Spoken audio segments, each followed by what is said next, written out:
Bonjour et bienvenue dans cette formation dédiée à l'apprentissage de logiciel CATIA V5. Alors nous sommes toujours dans la partie Part Design.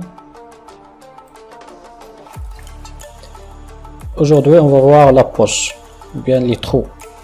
Alors je vais cliquer sur le plan YZ, esquisse, et voilà, je vais dessiner un petit rectangle. Je sors de l'esquisse, je fais une extrusion de, je mets 30. Ok. Pardon, je vais mettre une extrusion symétrique. Ok. Alors je vais utiliser cette facette de notre parallélépipède comme plan porteur de l'esquisse. Voilà. Je vais dessiner un petit cercle. Je sors de l'esquisse. La poche se trouve directement sous l'extrusion. Alors on a exactement les mêmes types que l'extrusion jusqu'à suivant, jusqu'à dernier, je sais pas. C'est-à-dire si on a plusieurs plans, on peut choisir le plan qu'on veut. Là on a la sélection, c'est-à-dire l'esquisse 2.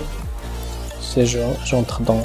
Alors on a l'esquisse 1, c'est celui qu'on a utilisé pour réaliser l'extrusion. Et le deuxième c'est pour la poche. Voilà. Alors on a ici l'épaisseur, on va le voir par la suite. Inverser les côtes, c'est-à-dire si je clique sur aperçu, vous allez comprendre exactement ce qui se passe. Voilà. Si je clique sur inverser la côte, la poche sera exactement le complémentaire de notre esquisse.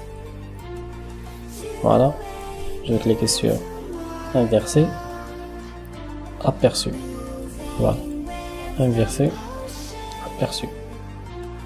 Je pense que vous avez compris ça. Et là on a l'extrusion symétrique, mais pour dans notre cas ça sert à rien. Et on a aussi plus. Alors c'est presque la même chose. Si on a une partie ici, alors on peut utiliser les limites, par exemple 20 ou 30. Mais ici on n'a pas de matière de l'autre côté, donc on va pas utiliser notre limite. Et voilà. Je vais créer un autre exemple. Je peux même utiliser des contours hors de notre 3D. Je sors d'esquisse. Et voilà, je fais poche. Et voilà, je peux mettre 20.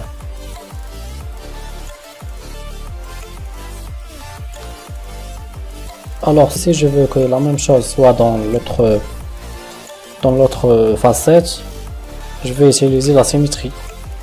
Puisqu'on a un plan de symétrie ici, alors je vais l'utiliser. Je vais cliquer sur poche, je vais aller dans insertion, je vais aller dans composant de transformation, et voilà, symétrie.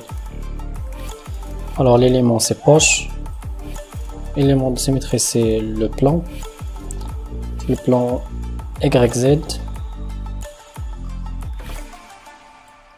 et voilà.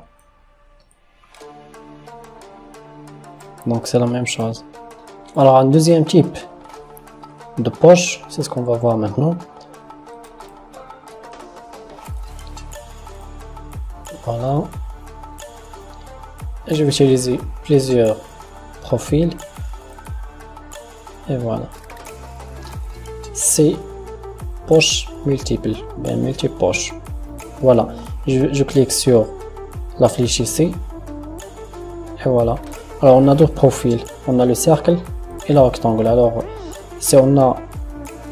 si on veut utiliser des profils ou bien des profondeurs différentes, là on peut utiliser multi-poche. Voilà, j'ai mis 10 et ici je mets 5. Aperçu. Okay. Comme vous voyez, on a une différence de profondeur entre le rectangle et le cercle.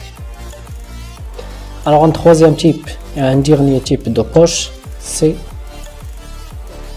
poche avec des puits et avec congé. Je vais vous montrer. Alors, je vais utiliser un petit cercle.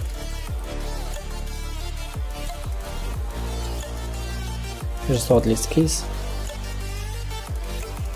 Voilà, je clique sur poche avec congé et avec dépouille. Alors là, on va éviter d'utiliser pas mal d'outils. Comme vous voyez ici, on a dépouille, on a congé arrêt 1, congé arrêt 2 et congé arrêt 3. On va voir ça tout de suite. Alors on a profondeur, on met 20. La limite, c'est-à-dire la première limite, c'est ici. C'est le départ. Parce qu'on a choisi ici première limite. La première limite, c'est celle-là, dans notre esquisse. Si on a choisi la deuxième limite, alors on peut utiliser ce plan. Maintenant, on va utiliser juste la première limite. Là, on a les rayons. On va voir ça par la suite. Alors, je clique sur aperçu. Comme ça, vous voyez exactement ce qui se passe. Et voilà. Là, on a le premier rayon. C'est ça, on a 5. On a 5 ici. On a 5 ici.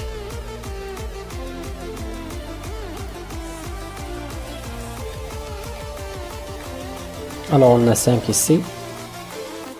Dans le chanfrein ou bien le congé. On a 5 ici.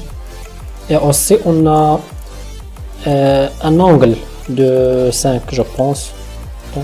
Dépouille. Voilà, on a un angle de 5 degrés. Je vais vous montrer.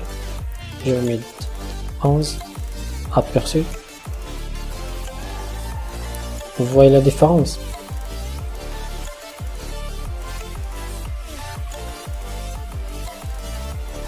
Et voilà, j'espère que ça vous servit. À la prochaine.